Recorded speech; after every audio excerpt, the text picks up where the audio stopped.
Shut up and sit down. Welcome to the Big Blue Offensive Podcast with Mike Trainer, Jay Jules, and John Depot.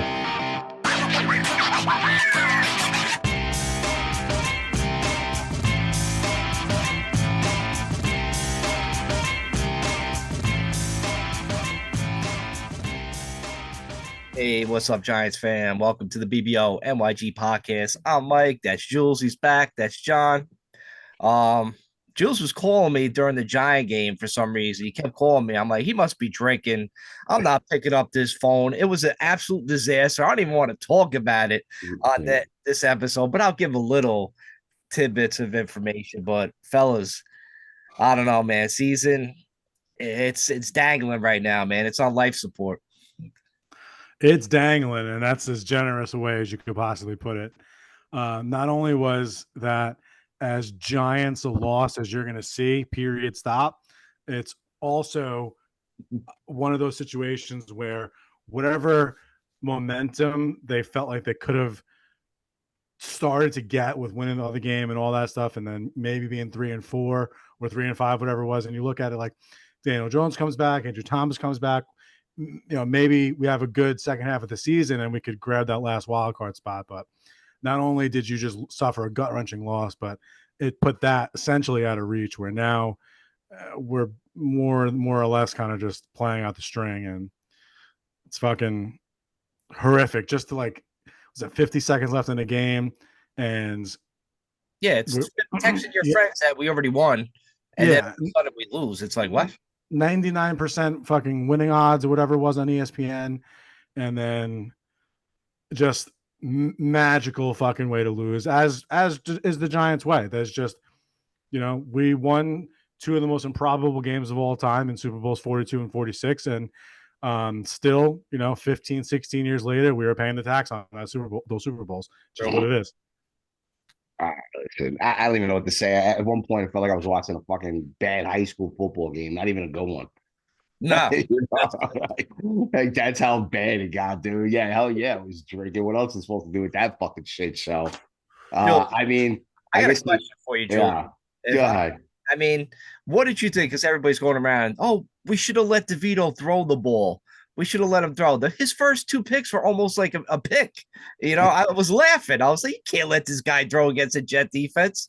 I mean, like, they could have done maybe a couple more, one of those like bootleg type plays where he's got like a receiver dragging across. If he's wide open, you hit him. If not, you take off and run. You know what I'm saying? Like they could have done something like that just to try to keep him honest. But yeah, I mean, bro, there was nothing going on there. Nothing, dude. They had to know. They had to know that it's. They know what the risk. Yeah, the risk is simply not worth the reward. And throwing the ball in a situation like that, where just a fluke tip ball gets picked off, or just an outright interception, game over immediately. Yeah, immediately game over. So they just hedged their bet and said, "Hey, we got Saquon Barkley. We're running the ball pretty well. Let's just fucking put all our chips on running the ball, and you know, we'll see how the game plays out." And you know, that's a. I mean, the weather definitely factored in. Yeah, there's no question. I mean, if it was a beautiful 60-degree day weather or something like that, you know what? Probably takes a couple of shots. But with the weather being bad, going against one of the better defenses in the league, hell no, dude. What about Tyrod, Jules? Tyrod couldn't even take a shot. And this is my point going on all year. It's like when we play good defenses, these guys don't get open downfield. And then Tyrod didn't take one shot downfield the whole first half until he got blasted. So I don't know what to tell people with this offense. It's going to be like that. I mean, listen, hopefully, you know, they said Jones is going to come back next week. Hopefully Andrew Thomas too. But I mean, I know we did sign Matt Barkley. So now we got two Barkleys on the team. So hopefully we don't see Barkley number 2, because that'll be even worse than at least. I mean, but that means Tommy DeVito is your starting quarterback for this weekend. If that's the case, it looks like Jones is going to play. Yeah, I think so too. It was clear for contact. And you know what? Actually, I take that back. I up until this very second, I took that alert as, oh, Daniel Jones is playing on Sunday. But if they don't feel like they have a shot this season, and they're going to start betting on next season and see how that develops in the future, then maybe they do just hold Jones out one more game. I mean, if there's nothing to be gained by winning a game other than fucking moral points, but it could put next year's season in jeopardy, then that's a difficult fucking line to draw. You're talking about a kid's neck. I don't know, though. I think they're still trying to win. Obviously, we only Me traded too. we only traded Leonard Williams. We didn't trade anybody else. We didn't even trade Adoree or McKinney, which everybody, or Barkley for that matter. Like, people wanted these guys gone for some fucking reason. It looks like we're still going out to like win, and it's football. These are grown men. They're gonna fucking want to play. So I'm trying To really make a hard to point, take that next year. I can make the point with Adore though, for real. Like, he's done after this season contract wise. He's probably not going to resign. Not if you're in this building stage, right? Like, you're going to go out and get another corner, but not Adore. Most likely, he could, but most likely, because if not, you would have tried to have extended him at this point. And if you could have gotten something like a third round for him, I would have taken that, or something else, maybe some sort of a complimentary type pick or whatever. Maybe the offers weren't that good. That's exactly what I think. That's exactly what I think. In the last few years, Adore has played very well, but this season, obviously, hasn't been bad, but he hasn't been worth taking a risk like on a playing out of position. He's playing out of position, and you can give him that benefit of the doubt, but I don't think any team is looking and saying like, oh, it's worth, because they're not going to give him away for a bag of donuts, obviously, like Edelman would say. So it's a third and better, third plus, and maybe you got to get at least with Washington got for Chase Young. We'll get into that, Jules. Ghetto goons. Well, listen, Leonard Williams, will we get a second and a 5? Second and a 5. And we only traded a third and a 6? Yo, guys, you do recall that we had an in-depth conversation a couple of seasons ago with this whole, oh my God, we never thought about pick. What are they thinking? This is insane. Not me. Not Mike. Not me I was either. just saying, but that was the conversation, right? Yeah. And like, it's Your crazy. fault. Jules is talking in the third person, listeners, just so you know. Yeah. But it's fine. Like, to say that maybe we didn't get what we wanted out of Leonard Williams as far as like, being this dominant front and having this run deep into the playoffs and all these different things that we were expecting and hoping that he was going to be a big piece around. But at the end of the day, we got back more than what we put out for him, except for money. If you want to, start getting into dollars and cents, but that's another whole conversation for another day. But dude, the second round pick is awesome. That's second round picks now. This is great. It's a pretty significant difference in value, because you got to consider. Hell yeah, he was only in year 4 or year 5 or whatever it was of his career, younger guy, and we gave up a third and whatever you said, third and a sixth or whatever it is. 4 years later, there's a reason why they call it the not for long, the NFL, because the average career isn't even 4 years. So you're talking about an entire career. But whatever. What happened? I think it's 3, but whatever. Yeah, it's 3 and change. But you're talking about basically a whole lifetime in the NFL eclipsed, and you were able to extract even more value out of it. So all those people who spent the better part of a couple of years bashing Dave Gettleman about giving up a third round pick for Leonard Williams, I mean, the egg is on your face, and guys like me and Mike, it's just vindication again. Yeah, right. Well, I don't know if I go that far as vindication. I mean, it is. Shane still had a broker the deal. But Shane still had a broker the deal to get a second round pick. Look at this moron GM in Washington that couldn't even get a second round pick for a guy that was picked number 2 overall. That's nuts. Younger guy. Like, come on, bro. Like, you know what I'm saying? Sure. So you got to give it to Shane. But that shows you the value of the player to pull off this deal. You know what I'm saying? Bro, listen, there's nobody out there who's hypnotizing other GMs. And he's like, yo, here's my shiny coin that I just pulled out. Like, you got to give him some credit too. Fuck all this Gettleman bullshit. Yeah, Gettleman put him on the team. Gettleman may have seen something that the Jets didn't. As a career salesman, I can tell you this. That shiny coin that was in that bottom of that well, fucking Shane scooped that shit out. Because if not, Barkley would have been traded, right? Adoree's not traded. There's other pieces that could have just went if we were just looking to unload, which we weren't. He was able to secure this great deal, just like he did with Tony. He did the same shit with Kadarius Toney, bro. That got us down Waller and fucking Hawkins, and everybody's going nuts about it. So give Shane the credit, and let's bury this old man Gettleman. We do. No. That's it. You can give Shane the credit, and that's all well and good. But to divorce yourself from the accountability of saying that, hey, listen, product A went for $100 4 years ago. Now it's a used product A, and you were able to get more than $100 for it. You were able to get $150 for it. You got to say maybe the original seller or the original purchaser of product A knew how to fucking negotiate and got himself a steal of a value. Because like if you buy a used car, say I buy a fucking 2020 Jeep Wrangler, right? 4 years old, whatever the case is, it's worth $25,000, and I get it for fucking 18 grand, drive it for 4 years, and then sell it for 23,000. That means that I fucking stole that shit when I originally bought it. Facts. Period. Stop. Or the original buyer was a lot more of a gambler, and he took a gamble and it paid off. Good for you. You know what I'm saying? And Mike would love that type of shit. I kind of like that. I do like that. But listen, in regards to that, like, all right, so we moved on from him, but listen, we moved on, but we have guys that are going to play, like DJ Davidson, the guy we signed last year, Ashton Robinson, like he's been wanting more time, and that rookie that we wanted in training camp, you know, Riley to start playing, it looked like he's going to start seeing the field, so it opens it up. I'm more interested to see like how they play with Dex. Is Dex going to take a step back now without his pal Leo there, literally clogging up the middle? And I want to see how teams run against us without him there. That's going to be very telling, you know, the next couple of weeks. So I'm definitely interested to see that. And we definitely got some running backs that are coming in that can run. So we're going to be tested in that right out the gate. You know what I mean? We're going to see which is good to see. You know, we'll see how it comes out. I think we got Jacobs. We got Jacobs on Sunday. Shit. Yeah.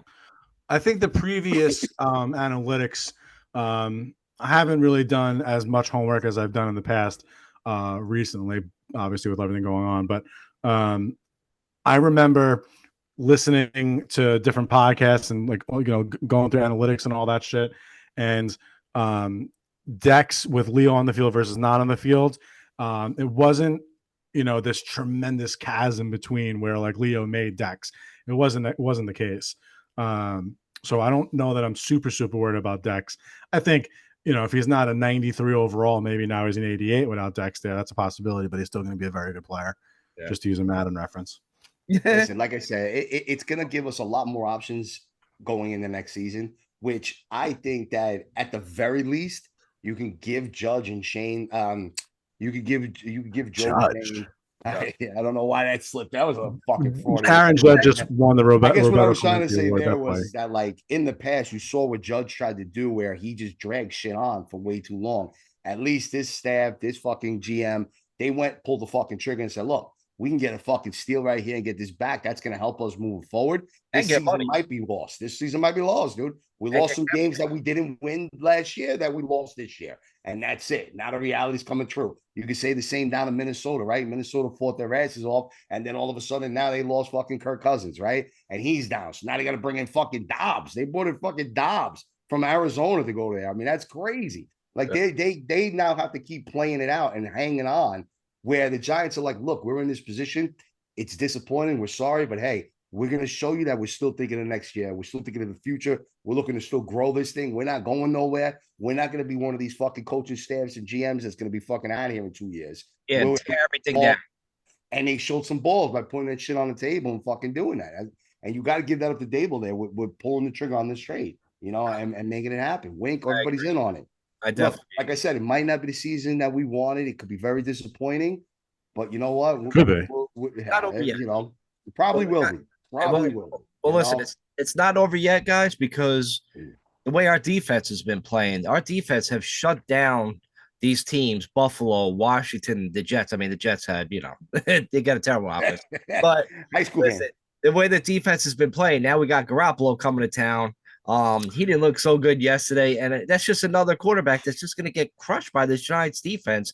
The way they've been bowling out, these teams can't score more than 10 points against us. By the way, another thing that Jules has to take accountability for. Oh, Tibbs. KT. How many? Listen, you know what? I did say a couple of weeks ago that part of what I was doing to him was trying to get his ass motivated, because it just looked like he didn't play motivated. This fucking guy. All right, but you know, it's fine. It's fine. I did call him out, and I'm glad he showed the fuck up. Finally. Wow. That's serious. Finally, it's nuts, fair. bro. Yeah. I Finally. will definitely cede on that. Finally, is fair. I mean, listen, he's in the league a year and a half, so it's not exactly like Right. you know, only he should have. behind two guys. Strahan was nobody for a couple years himself, and he's now in the Hall of Fame. So, not to say that Kayvon's on Strahan. I'm just saying in general, He's players playing take like time to develop. he's playing But like a top fucking 5 pick at least now. He's Finally. playing like a top That's 5 all I pick, got. bro. That's And all I he's wanted. affecting games. Like that's the No. biggest thing you want from the top of the draft is to have an impact on games. And at this point now, it's unquestionable that he is an impact player on that defensive line that is not an impact player like, okay, he's solidified as a Pro Bowl I don't mean that. I mean, he's somebody that we can count on going forward to say we might have a real deal guy here where this position's now done for 10 years, 8 years, whatever. We need somebody on the other side because Aziz ain't really, bro. It's so fucking sad, man, with that guy. I fucking love Aziz Ojulari, bro. It sucks that he's not. He can't stay healthy, dude. It's unfortunately he's bitten hard by the injury bug, and I don't know if he's ever going to be able to get through it.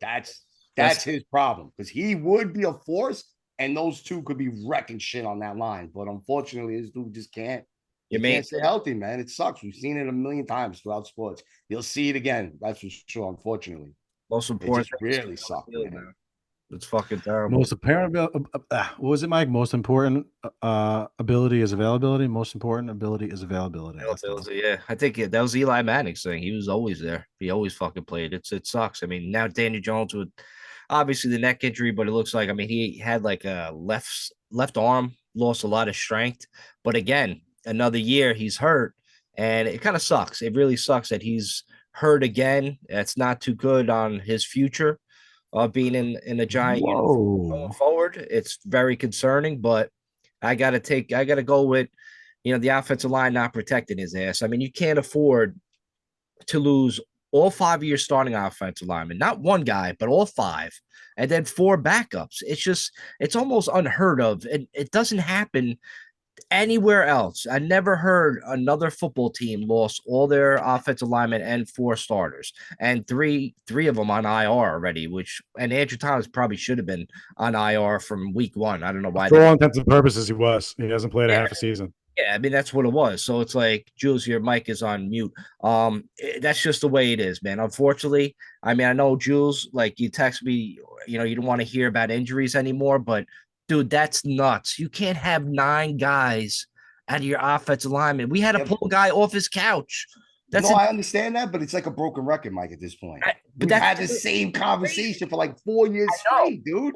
After a while, like something's just got to be done. Like last year we weren't talking about injuries, and then we had a good year. We went to the playoffs. We won 9 games. We should. I get it. I get you there. I'm with you on that. But like, I'm just tired. It's really crazy. I'm just tired of using it as an excuse. It is what it is. At this point, injuries happen and they should be expected. That's it. So we either play like that, or we work around them. Yeah, but like something, not like that, just bro. not off. It don't add up, man. It just doesn't add up. Look, like I said, that you could just to kind of change the subject. The last thing I think that I would want to even focus on in the slightest bit about this fucking bullshit weekend game and the way this season's been. Cano kicks that field goal, everybody's okay with it, right? Like they're going for the field goal. They're absolutely the right decision. Of course it is. Yeah, right. I mean, like there's no arguing that either. No fucking way. You kicked the field goal. People are starting to criticize Dable slightly on that one, but I'm just saying. I know that's just 2020 hindsight. That's all it is. It's all hindsight. He's a kicker. Everybody knows he's hurt. He's banged up a little bit, but listen, make the field goal. Game over, because the Jets ain't coming down scoring a touchdown in that time. But the Giants, they should have got the fucking, the 3rd and short anyway. They should have ended the game anyway. But we had no quarterback. They were just running Barkley. And thank God for Barkley, because without him in that second half, and for the whole game, a matter of fact, I mean, that guy, going against the Jets defense, knowing that they didn't have no quarterback, they didn't have to worry about that motherfucker throwing. They were trying to stop Barkley, and they couldn't. They fucking couldn't. And it was like last night with that guy Gibbs on Detroit. Nobody could stop him. Fantastic to watch. I love Barkley. And that was Saquon being Saquon again. It was fun to watch, bro, for sure. It just proves that the Giants, now that they're not trading him, they told them they weren't going to trade him. They're not tagging him at the end of the year.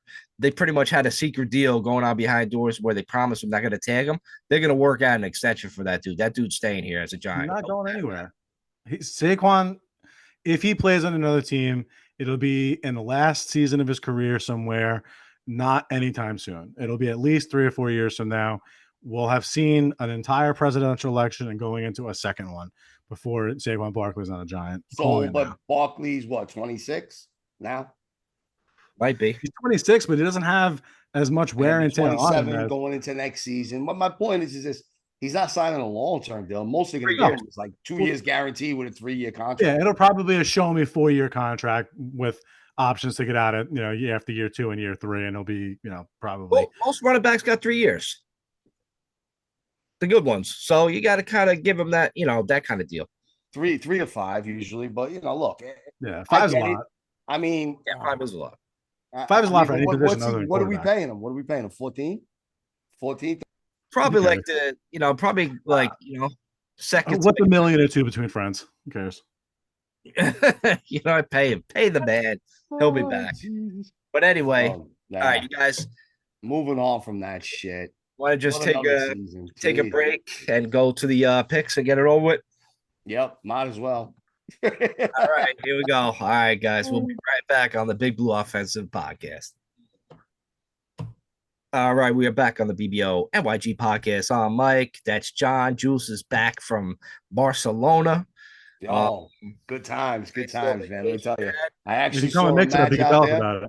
It's crazy. I actually saw a match out there on Sunday night, watching like with the football, right? And dude, it was great because like there at the game, it was exciting. You got into it. They won. And then all of a sudden I'm home and it's Saturday afternoon or Saturday morning rather, and Barcelona's getting ready to play Real. And watching it from TV and being like, holy shit, I was just there less than a week ago, made it even crazier. And like then you started listening to the chants better and you saw them shooting from outside the stadium. So it was dope. And I also recommend anyone definitely go out to Barcelona. They speak enough English if you don't speak Spanish. Good time, lots of partying, lots of drinking, lots of history to see. Totally worth it. Food was amazing. So definitely check also, that out. My father-in-law was jumped and mugged in Barcelona a couple of years ago. So just tackle from behind by some kid. Like raining on a parade. Damn, dude, that's horrible. Sorry. John, what Barcelona did he go to? The one in the Middle East? Nah. Jesus Christ. Yeah, for real. Like, by himself. Maybe it changed in the last few years. I don't know. That's crazy. My father-in-law is it was 2 years ago. He's a very flashy guy, like very fucking like stylish, like whatever. And he was walking around by himself. Some fucking kid ran up behind him, literally tackled him to the ground from behind, and fucking yanked his watch off his wrist. Oh shit. Mm-hmm. Well, see, that's why I never wear no watches or anything like that, especially when I'm traveling. Yeah. You don't even know I got money on me. I look like I'm half like one of these homeless people at the time.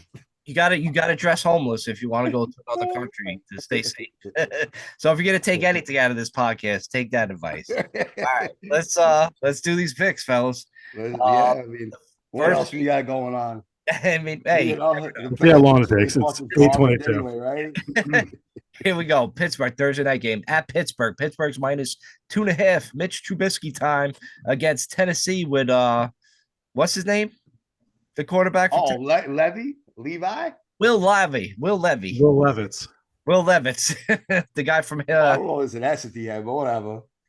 I might be wrong. I don't even know what color he is, bro. It's Eugene Levy's son, the guy from American Pie. Fucking Schitt's Creek. So yeah, that Schitt's Creek, a good show. But I'm taking Pittsburgh. Pittsburgh's at home. I got to go with Pittsburgh. I guess you got to go with them at home, but this could be a bounce, like a turnaround for the season type game for Tennessee. But could be Pittsburgh at home. I'm not sure betting it. I don't like it. I'm not even sure I'm going to bet it for real. But yeah, actually, I think I might bet that game for real. All right, next game at Kansas City. They face Miami. Kansas City's not the same. Mahomes ain't the same without some wide receivers. Games in Germany. Richie James is not is going to get cut now. They're saying they couldn't find a trade partner. I guess he couldn't. Mahomes couldn't make Richie James look as great as Daniel Jones did. So strange. But that game's isn't that game in Europe? Yeah, it's a 9:30 game. So yeah, you're right. It's in Barcelona. It says the Frankfurt games. Isn't that Germany? I could be wrong. Yeah, that's Germany. Yeah, that game's in Germany. Like, I think that's the reason why I give Kansas City the edge. just because of that. If it was in I the like state, them coming off of a loss, I don't know. I'd be kind of all over the place. But in that situation, I gotta go with the coaching staff, the team that won, the team that's been together longer. I don't know what to expect, to be quite honest with you, but I got a weird feeling Kansas City bounces back. I go Kansas City as well. Kansas City it is. Remember, I like Miami, guys. All right, next game. Atlanta. Atlanta's at home. They're 4-4 now. They're playing Minnesota, who just lost Cousins, unfortunately. So gotta go with Atlanta, right? I don't know how Minnesota's gonna respond. No Jefferson, no Cousins. I'm Atlanta. Yeah, I guess Atlanta. It's mean, hard to yes, say it, but yeah.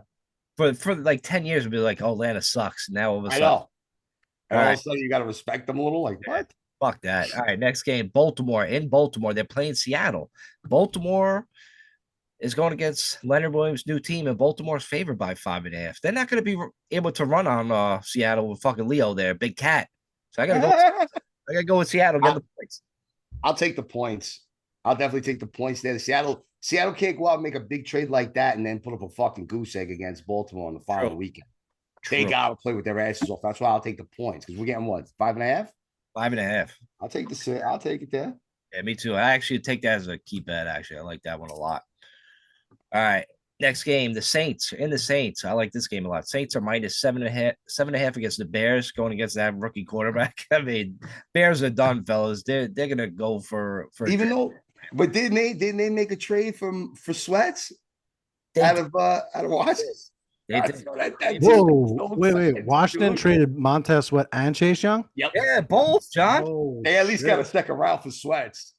Right. They got more for Sweat than they did for fucking Chase Young? Yes, that's Oh correct. my God. Sweats is Andrew better, Thomas' dude. I think son, he's better. bro. God damn. Yeah. I think they sold out their whole defensive line almost. I don't understand what they're doing. That shit is fucking nuts. They're just and then out of all teams, the Bears at 2-6 are buying. It reminds me how the Giants did when they were 2-6 and they needed Leonard Williams to kind of stop teams from running on them. So maybe the Bears are onto something. Maybe they're trying to build for the future. Maybe that'll help them out. So I know what I said in the other thing, but this goes completely opposite because Seattle is actually in position for the playoffs. The fucking in New Orleans. So come on, man. Yeah. Going into New Orleans. Come on, stop it. They're not losing at home to the Bears. I would be shocked. I'm going New Orleans myself. Yeah. All right, next game in Cleveland. Deshaun Watson ain't gonna be back, but And Cleveland's who's quarterbacking for Arizona? Dude, I guess the rookie, right? And then Cleveland's minus. You even have to pick this game. No, I'm kidding. I mean, you gotta take Cleveland, right? I mean, nobody's taking Arizona here. Yeah, I don't. Yeah, why? I like Kyler Murray. Even if he is back, he's not 100%. Yeah, you got to take. They literally Dobbs. I was keeping him fucking relevant. Is not even playing for them right now. So no, Cleveland all day. This is another key bet. So that's 2. That's obvious. All right, next game at Houston. They're minus 2.5 against Tampa. I don't know. I mean, I just probably want to go with Tampa because I think they got the better players, I guess, on offense and defense. Yeah, you gotta go Tampa. Tampa, they play pretty decent. They're a good team. They're just a decent team, enough. They're not great, they're not good, but they'll win. I can see them winning that game. I agree. Bucks. All right, next game, New England at New England. They're going against Washington. New England's favored by 2.5, but you say New England at New England? At New England are going against Washington, but they're 2.5-point favorites, New England, but both these teams suck. They both suck. I wouldn't touch this fucking game. Who knows? Washington, sure, they lost 2 of their defensive starters, but they still got a good D. They still got players. It's fucking New England. New England just lost Bourne, which sucks. I just picked him up in 3 fantasy leagues. Having a good year. Now he tore his ACL. Oh, you jinxed the poor guy. Fucking guy. I'm going Patriots here. Yeah, I'm gonna go. I gotta go Patriots, bro. If Belichick loses at home with a team that literally just gave up 2 of their best defensive linemen, he's gonna not be happy about that shit, dude. It's got to be a downer. All right, next game. Probably that's actually a third key bet. Actually, I like that one. At Green Bay. Green Bay is minus 3.5 against the Rams. Green Bay. I go Rams here. It seems like they want you to take the Rams, right? Yeah, they're definitely baiting you. They are But definitely baiting you. that's a bait. Okay, I'll take the bait. I'm going Rams. I'm not. I I'm mean, taking Green Bay. I'm taking Green Listen, Bay. the Rams got shellacked by Dallas. I get it, but like they've been an okay team outside of a couple of games here this season. Packers, they're kind of a little bit the same, but God, I guess go Rams here. Oof, yeah, I'm not happy about it, That's a yeah, trap. definitely going Rams there. but I'll take the points. I'll take the points. You know what I mean? Gotcha. All right. At Carolina, Indy is favored by 2.5 against the Panthers. Yeah, Indy all day. Jonathan Taylor's back. There's nothing to like about the Panthers. What case could you possibly make about the Panthers? They're Nothing. 1-6 and they're going straight for the number one pick. Yeah, I say Indy as well. Yeah, right. At Carolina, they can't even get the number one pick. It goes to who? Oh yeah, right. I forgot. It was like I don't know. Oh, Bears maybe. Bears? I don't even know. Yeah, San I think, Francisco. That's why the Bears are like, fuck it, we don't care. We got 2 first-round picks in the Right. top 10. Yeah. We don't Think need it a does. second-round Did pick. Didn't they trade it? Now that makes Oh sense. no, that wouldn't make any sense. because right, yeah, I think it does go to the Bears because the Bears traded what's his name? Wide receiver. Yeah. DJ Moore. Carolina traded, their wide receiver to the Bears. Yeah, for some reason Oh, I had right. Christian McCaffrey in my head, but I had it backwards. Yeah. So it's the other way around. But whatever. Yeah, we'll We'll figure that shit out when that time comes. We're gonna have so much yeah. time to talk about fucking picks and show with the way this season is. stay tuned to the 6-hour draft night. We're gonna have it. Exactly. All right, next game at Philly. They're going against Dallas. Philly's minus 3.5. Fuck them both, but I'll take Philly because fuck Dallas and fuck Philly because I'll just take the home team. I guess I don't know. Yo, if the Cowboys don't step up, all that hype bullshit from a week ago is all that it is. Bullshit. I think Dallas takes this one. It's a revenge game. It's a revenge game, bro. I think Dallas takes this if game. they don't, they're basically laying it down and saying the Eagles own us, and that's it. All right. Heard that, Cowboy Well, fans? We know what that feels like. Don't worry. You All might right. as well call yourself the fucking Washington Commanders. All right, next game, Vegas. In Vegas, the Giants come to fucking Vegas. Vegas is minus 2.5. Is Daniel Jones playing? I That's mean, the only way I get behind it. Daniel Jones is not playing. I don't care. I No. think John really gets behind it with actual confidence. he told Kay Adams he was playing. Giants all day. Yeah. Even with Tommy D? I don't give a fuck. Yeah, Well, they throw me out there. I'm still picking the Giants. yeah, for real. You got to go with the Giants until All righty. fuck Vegas. All right, next game, Cincinnati. They're at home. They're playing Buffalo. This is the game that kind of got canceled because of DeMar. But Cincinnati is at home. They're minus 2.5. I like Cincinnati actually. Me too. Yeah, I mean, honestly, yes. Buffalo don't look I great. almost kind of like Cincinnati there. I like that. As You know what it is? Buffalo's got to That's- show me something because they've been like wishy-washy all year. So they That's go into fucking Cincinnati and win on Sunday night. You show me something. Until then, That's bang. our other key bet, Jules. I like that one. And last game, Chargers. They're minus 2.5 against the Jets. I'll take Chargers all day. Oh, Chargers. 2.5? Yeah, because they got Bro, a you better back that out and fucking put that as the key bet, all right? Wait a minute. You I was guys actually fuck thinking around the same with thing, Bills Jules. and the Bengals, but the Chargers All are right, less than a fine, field goal against fucking Jets. fine. I'll The do it. Jets. I'll The take it. fucking could be a team that had 9 fucking minus yards passed. All right. I'll Bro. take it. No problem. And that's What? it. Those are the picks. Oh man, I almost, you know what it was? It was trick or treat. I got a trick on that last one. All right. You did get fucking tricked. Trickery. And the fucking treat was me. For me, it was only 11 minutes to do the Yeah, picks. there you go. Yeah. Yeah. We kept shit quick tonight. Well, listen, you know what? We're getting to the point in the year where we realize that this is probably the inevitable, and this is what the season's gonna be, what we've been used to over the last fucking 3 out of 4 seasons, right? Unfortunately. However, like I said, there are some positives. I like the fact that we pulled the trigger and traded Leonard Williams and didn't just give him away. We got a really good deal for it, right? We're making moves. Look, we'll at some point get over a whole Daniel Jones debate because that shit's going to continue. That's what's going to be the topic for the next couple of months to come, and Barkley being re-signed, and what do we do with Adoree and all this other kind of nonsense. But that's literally what we have to face because this year is just not the year. We're not going to the playoffs most likely. We're not going to fucking win anything. We're just going to have to suck it up, deal with it, and know that we got some fucking draft capital going into next year. And hopefully we just continue to build and we get it right. And we're a year or two away from being one of those teams again. Yeah. Until then, though, get drunk on Sundays. Hopefully your fantasy teams are doing good. Bet on lots of shit. Yep. Check out the fucking Mix It Up because that's coming on with a Halloween treat and everything else. All right. And we'll be back next week. Whether or not we do a combined episode or it's just us doing this again, we're not 100% sure yet. We'll see how everything goes and how the rest of this week goes. Until then, we'll see you guys. Peace. Go Giants.